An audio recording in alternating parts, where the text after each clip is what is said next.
Dan itu kekeh, kata ibu saya, udah nggak usah ke kamar mandi, di sini aja katanya ya ngedennya.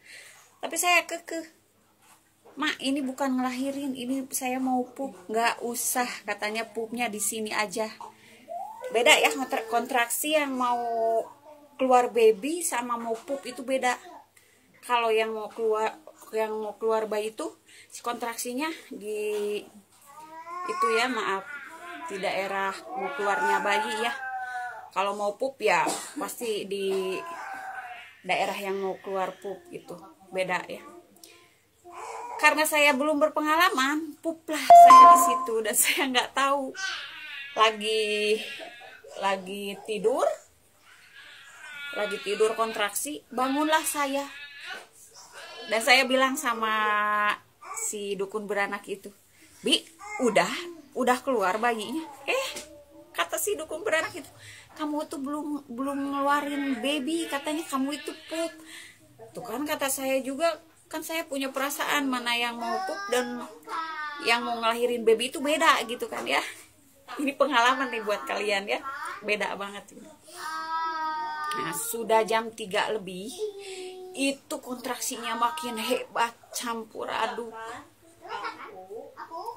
Pas mau keluar itu baby ya, pas keluarlah baby, alhamdulillah jam 4 lebih 15 menit.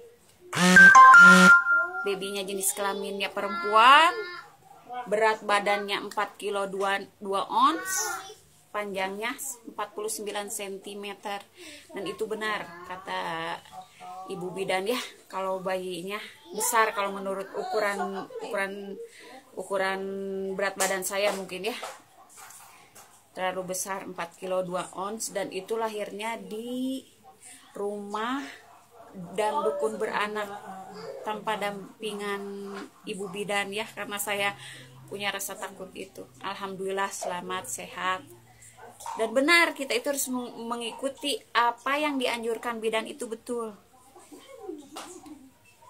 Harus makan sayur, suplemen makanan, vitamin, gak boleh minum air es, gak boleh makan terlalu banyak. Mungkin karena keadaan saya itu ya, karena hamilnya terlalu besar. Jadi kita harus mendengar apa kata ibu bidan. Tapi karena Allah yang menghendak, alhamdulillah sehat, selamat, dan lahirlah anak perempuan saya yang pertama. Itu cerita hamil saya yang pertama. Mau tahu kelanjutan ceritakah kontraksi saya yang kedua dan hamil ini yang ketiga? Jangan lupa di subrek.